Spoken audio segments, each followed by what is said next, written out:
Bon, aujourd'hui, petite balade, j'ai été invité par l'un d'entre vous, voilà, un de mes abonnés qui a des ruches, donc qui est quelque part un petit peu apiculteur, à venir faire des photos de ruches, donc on va voir, voilà, on va sans prise de tête. Donc par contre, il faut faire attention, bien se couvrir, il faut prendre des précautions particulières pour pas être piqué. Mais bon, à voir, c'est parti.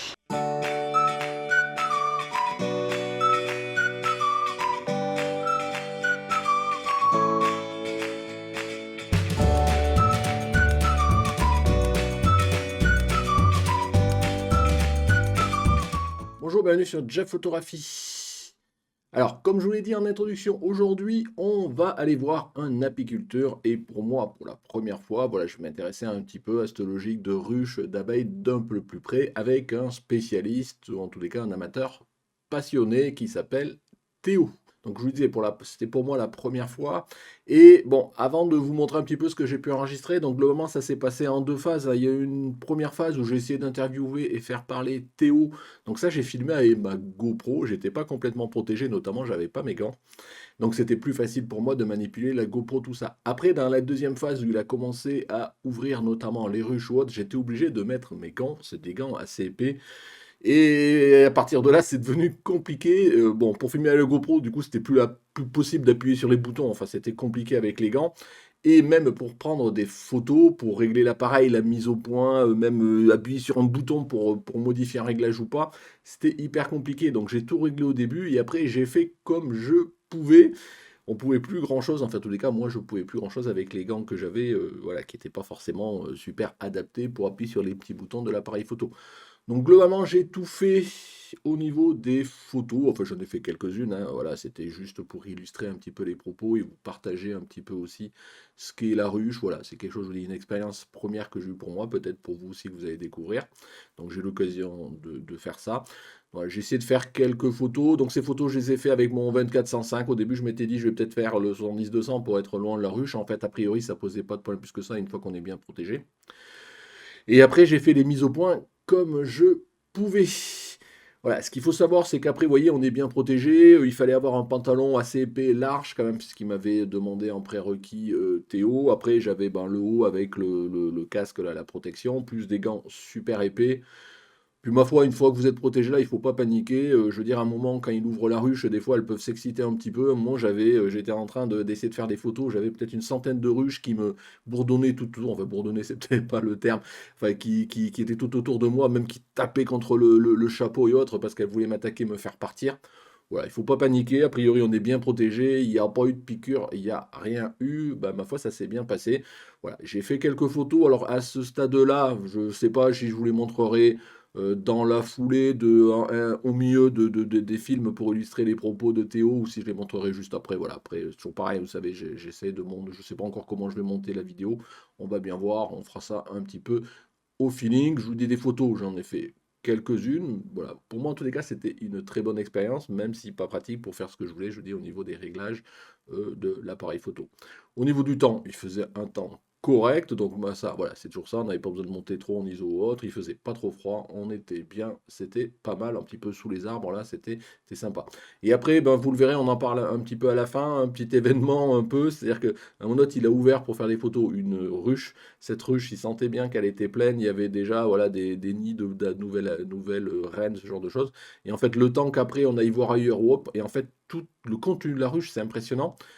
C'est bah, quitter la ruche, quoi. En fait, voilà, pendant qu'on faisait autre chose, apparemment, au bout d'un moment, il a entendu un gros bourdonnement, ce genre de choses. Il s'est dit, tiens, c'est bizarre, le bruit, ça paraît, il y a un essaim d'abeilles qui est dans les airs. Et puis, bah, voilà, donc il a vu dans l'air complètement bah, tout l'essaim entier qui était en train de partir. Donc il a essayé de le suivre pour essayer, alors je ne me rappelle plus la technique, éventuellement Théo, tu me la réexpliqueras peut-être en commentaire si tu passes par là.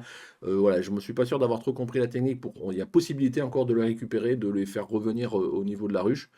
Mais bon, on a suivi, voilà, au début un petit peu, et après on est allé en voiture et on a découvert l'essaim qui était dans un tronc d'arbre à, je sais pas, 500 mètres ou autre, et là, même dans un champ grillagé, il y avait impossibilité de la récupérer, si tant est qu'on sache le récupérer, d'où le fait qu'il ait perdu son essaim. Alors bon, après, je suppose que c'est la vie normale et que voilà, donc les saints avaient essayé ça avait essayé d'aller voir ailleurs. Voilà, enfin, vous voyez, toutes ces péripéties qui, voilà, ça permet de découvrir un certain nombre de choses. Voilà. Moi, en tous les cas, Je tiens encore à remercier Théo de m'avoir proposé cela. Voilà, donc pour moi, c'est une première expérience. Puis, ma foi, peut-être on remettra ça. Dans tous les cas, ce qui est sûr qu'on mettra ensemble des choses, on refera d'autres projets ensemble. C'est pas mal. Voilà. Ça y est, je suis sur place. Je suis avec hop, Théo. Salut. Hein, tu peux Oui, t'appeler Théo, hein Théo. Voilà. Donc, vous voyez, on est déjà en tenue. C'est pittoresque, c'est rigolo. Pour moi, c'est une première. Pour lui, bon, c'est une habitude. Bah Théo, bah dis-nous un petit peu le contexte, ce que tu fais, bon, si tu as beaucoup de ruches, Donc là, si c'est une passion, enfin tout ce que tu peux dire, enfin ça y passer trois plombs. ça marche. Donc bonjour. Donc là, sur ce rucher-là, j'ai une douzaine de ruches environ, là, qui sont réparties un peu partout. Donc là, on peut voir que les ruches, il y en a de deux formats, là, vous voyez. Il y en a certaines qui sont plus hautes que les autres. Et en fait, donc comme on est en pleine récolte du colza, celles qui sont plus hautes, c'est qu'on rajoute un élément qui s'appelle une hausse, dans laquelle les abeilles vont venir rajouter le miel en trop plein et que l'on récoltera. Toutes celles qui sont plus basses, on n'y touche pas, c'est le corps de la ruche, c'est ce qu'on va aller visiter, c'est là où il y a le couvain, où il y a la reine, où il y a l'élevage de toutes les futures abeilles. Donc ça, c'est une partie qu'on préserve, qu'on ne touche surtout pas pour les récoltes. Le couvain, on va vous montrer ce que c'est, hein, et c'est quand la reine vient pondre l'œuf, qui devient larve et qui devient abeille au bout de 21 jours. Les gars, il n'y en a pas beaucoup là, mais elles sont toutes en train de se balader. Là, il fait 15 degrés, donc ouais, l'abeille, elle aime bien le beau temps. Hein, donc elle, en dessous 12 degrés, 12-13 degrés, normalement, on ne va pas les embêter. À partir de 15 degrés, on peut venir ouvrir, vérifier, il ne faut pas trop traîner. Donc là, on a un beau temps, on a le soleil qui commence. L'avantage, c'est qu'elles sont calmes, elles vont débuter calmement, parce que là, pour le moment, comme il ne fait pas très chaud, elles chauffent l'intérieur de la ruche. Parce qu'en fait, il faut savoir que l'intérieur de la ruche, toute l'année, il est à 37 degrés environ. Que ce soit l'été, l'hiver, donc l'hiver ou même en ce moment, elles chauffent. Et l'été, elles climatisent. Parce qu'elles ont inventé la climatisation bien avant l'homme. Donc là, pour le moment, elles chauffent. Donc elles vont consommer un peu de miel pour pouvoir chauffer la ruche. Donc c'est pour ça que pour le moment, elles butinent pas trop. Parce qu'en plus, vu la météo, les fleurs ne sont pas forcément ouvertes. Donc dès que le soleil va ouvrir un peu les fleurs de colza, elles vont aller butiner. Donc là, si tu veux t'approcher, on peut voir. Ouais, hop, j'ai pas mis les gants, mais... Ouais. La première des règles, c'est qu'il ne faut pas passer juste devant une entrée. Donc là, tu vois, on passe au large. Ah ouais, ok. Viens, on va par là. Et là, si tu filmes l'entrée de celle-ci, tu vois, il y a un... Approche-toi, viens te mettre sur le côté, là. C'est pas grave si j'ai pas les gants? Non, elles ne vont pas t'embêter. Tant que tu les embêtes pas, elles t'embêtent pas.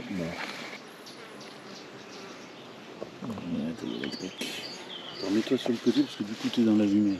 Ouais. Alors là tu vois, moi j'ai sur mes ruches, elles ont ce qu'on appelle un couvre-cadre.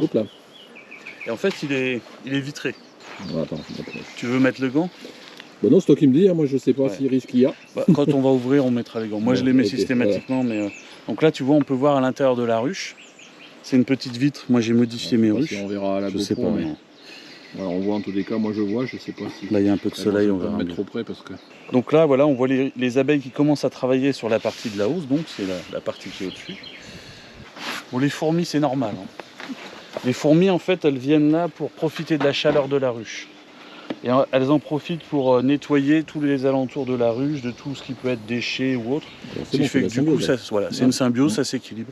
La seule chose, c'est qu'il faut faire attention quand on ouvre à ce qu'elles ne rentrent pas à l'intérieur. Parce que là, après, c'est plus la même, ça met tout le monde en colère. Donc là, on voit bien. Là, c'est l'intérieur de la ruche. Donc ici, on n'a qu'une ruche. Donc en dessous, c'est vraiment l'élevage des abeilles.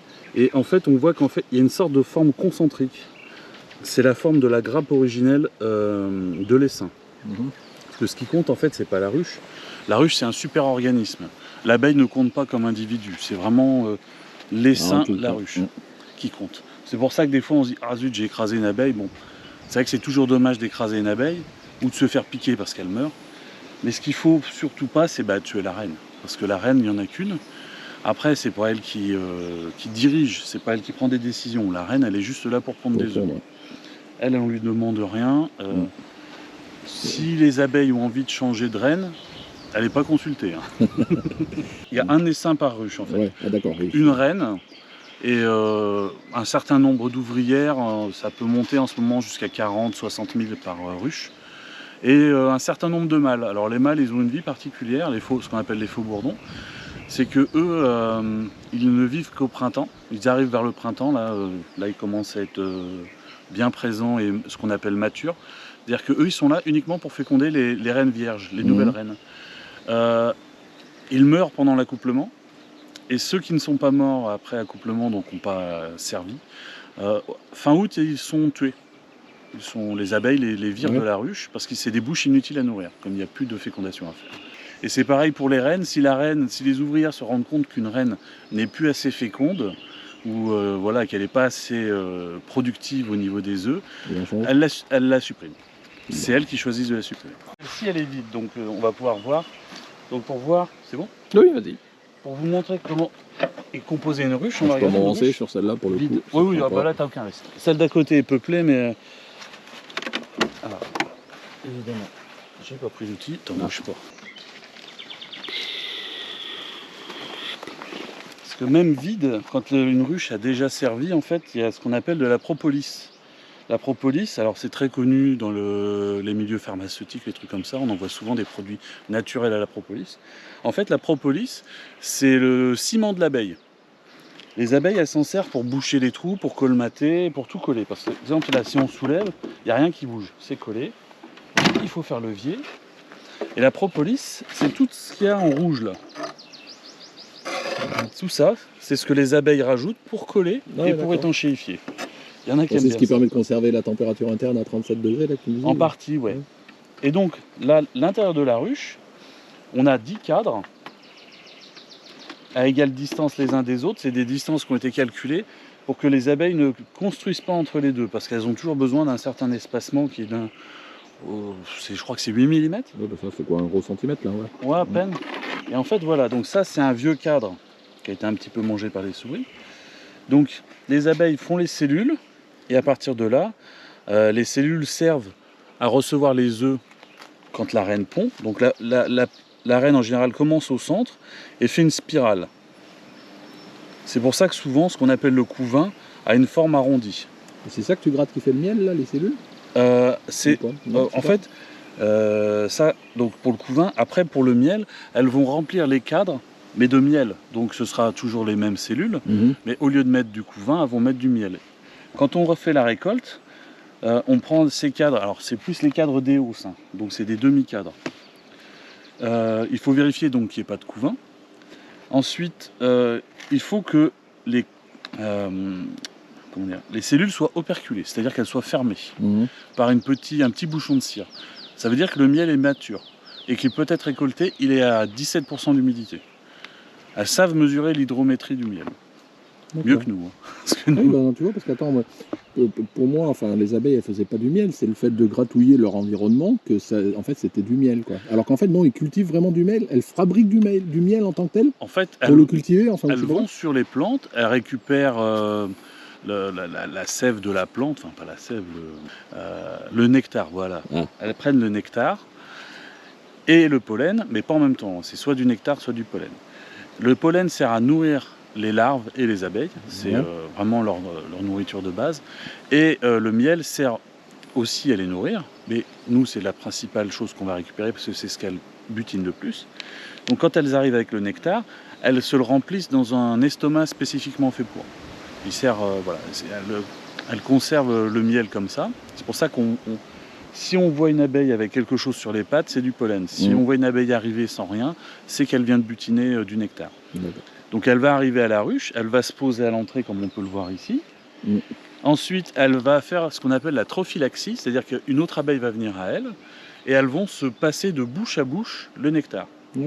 Le nectar qui a déjà un petit peu macéré dans l'estomac de l'abeille, il va passer dans l'estomac de l'autre abeille, qui va le passer à une autre abeille, qui va le passer à une autre abeille, qui va le passer à une autre abeille. Et qui va le stocker dans une alvéole. Et qui va le stocker dans une alvéole. Et en fait, c'est ce travail de trophylaxie, de passage de nectar d'abeille en abeille.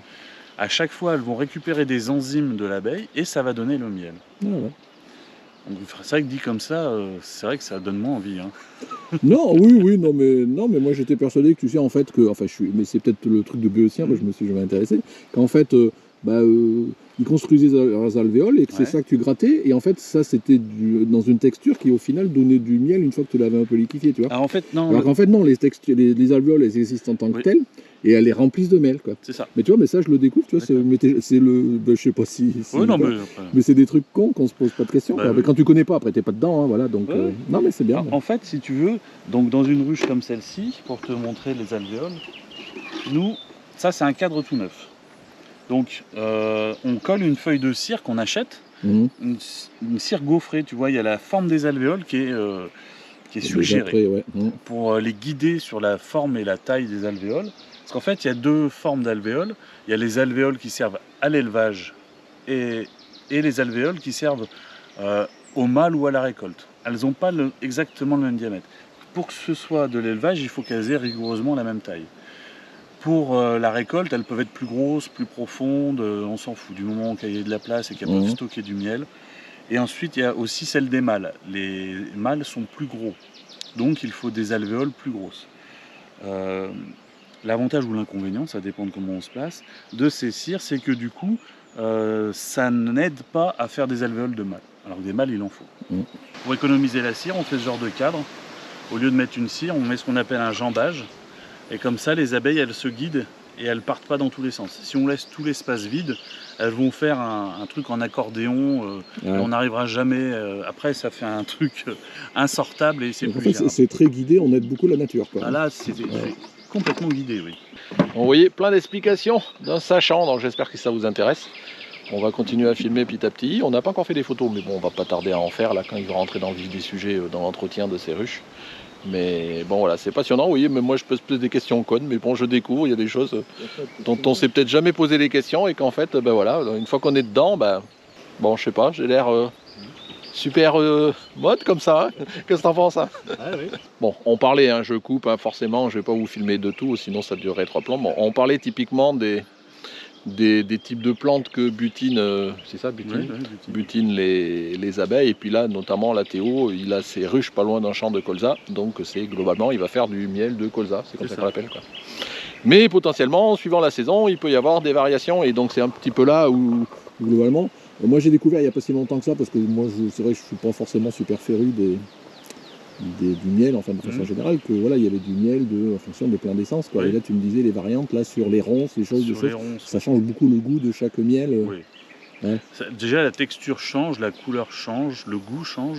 Il y en a beaucoup qui aiment bien le miel de colza parce qu'il est blanc, il cristallise très vite. Et si on le travaille un petit peu, alors travail, je veux dire, on le mélange avant de le mettre en pot pour casser la cristallisation, il reste onctueux. Et donc les gens aiment bien ça. Ouais. Et il n'est pas fort en goût. Si on prend un miel de ronce, il va être plus fort en goût, plus liquide. Et alors le plus fort en goût, en général, c'est le châtaignier, qui va être très foncé, très liquide. Et lui, il est très fort en goût, tout le monde ne l'aime pas. Globalement, tu as 10 ruches, au global, combien ça te fait de litres ou de bocal de miel pour la récolte à peu rendement, près. voilà. Après, ça dépend, mais globalement, on a tendance à dire qu'une ruche, avant, te faisait 30 kg de miel. Ça, c'était il y a 30 ans. Aujourd'hui, moi, si une ruche me fait 10 kg de miel, je suis content. Donc 10 ruches, aujourd'hui, tu as 100 kg de miel à peu près par an, quoi. À peu près. Donc, voilà, après, ça reste modo, forcément, ça fluctue. Il est variable. Et après, on ne met pas tout forcément en pot. Parfois, on en garde pour le redonner aux abeilles. Parce que l'hiver, elles ont besoin qu'on les nourrisse un peu pour être...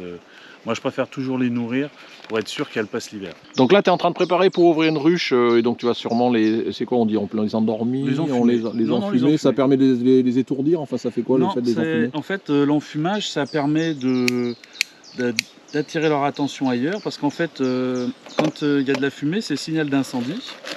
Et quand il y a un incendie, en fait, l'essaim se prépare à évacuer, comme tout le monde, hein. Et pour évacuer, elles vont dans les stocks de miel et elles se gorgent de miel. Et quand toutes les abeilles font ça, elles ne sont pas en train de t'embêter, quand toi tu viens les embêter. En fait, c'est juste ça, on attire leur attention ailleurs, et en plus, une fois que les abeilles sont gorgées de miel, elles peuvent beaucoup moins piquer. parce que leur abdomen est rempli de miel et elles peuvent plus sortir le dard parce qu'en fait le dard il n'est pas toujours sorti, il est rétractile. Ouais. Donc, ce qui fait que quand elles sont remplies de miel, le dard Voilà. il est plus Ah oui, dur. donc en fait, moi je t'ai persuadé qu'en fait c'était pour les étourdir. En fait, non, Non. c'est juste pour détourner leur attention. En C'est fait. juste ça. Ah bah tu vois, encore un truc, une idée reçue peut-être, enfin tous les cas de moi. Il y a beaucoup de monde qui croit qu'on les endort en Ah, fait. mais moi je non. pensais que c'était ça, ça les étourdissait, peut-être pas les endormir, mais au moins les étourdir, tu Non, vois. non, même pas. Non. Ah bah ouais, bah tu vois. On les enfume, de l'expression, on se fait enfumer.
On a fini, on est revenu, on n'est plus déguisé. Hop, Théo. Salut. Allez, donc bah tiens, montre-nous, voilà, on va essayer d'avancer un petit peu. Le produit fini, c'est quand même pour tout ça Voilà. que tu fais tout ça. Et oui, Donc, le résultat. Ça, c'est voilà. du tournesol de l'année dernière. C'est le dernier pot qui me reste. Ouais. Voilà, il n'y a plus qu'à attendre la prochaine récolte. Ouais, bah de toute façon c'était bien, c'est sympa. Ouais, j'espère que ça Bon. t'a plu. Ah oui, non mais J'espère que pour ça moi c'est plaira. sympa. Bon, à part que t'as perdu un essaim. Oui, celui-là, par contre, j'ai essayé de le retrouver, mais je pense que comme on l'a vu tout à l'heure, là, il est rendu dans un arbre. Il n'y aura plus qu'à surveiller, voir comment il profite, et en espérant qu'il survive. Donc voilà, en espérant que ça vous a plu. Voilà, bon, c'est un partage en tous les cas. Moi, j'ai kiffé parce que c'est quelque chose qu'on n'a pas l'occasion de faire très souvent. Donc merci Théo. Bah, je t'en De prie. toute façon, bon, on mettra ça pour d'autres sujets, Ouais, mais, bah oui, y a mais pas en de tous les cas, souci. ce genre de sujet, c'est pas évident. Et puis vous voyez, j'ai posé des questions cons et j'ai découvert plein de choses. Il n'y a pas de question. Voilà, et puis il s'est passé plein de choses. On a perdu un essaim. Voilà, bon, allez, merci. Au revoir. J'espère que ce petit retour, voilà, sans prise de tête, d'une énième encore sortie photo, mais bon, c'est toujours mon actualité, voilà, je vous le partage, vous a plu. Si ça vous a plu, comme d'habitude, petit pouce bleu, abonnement, commentaire, allez-y, c'est fait pour ça. Voilà, merci de m'avoir suivi. Au revoir.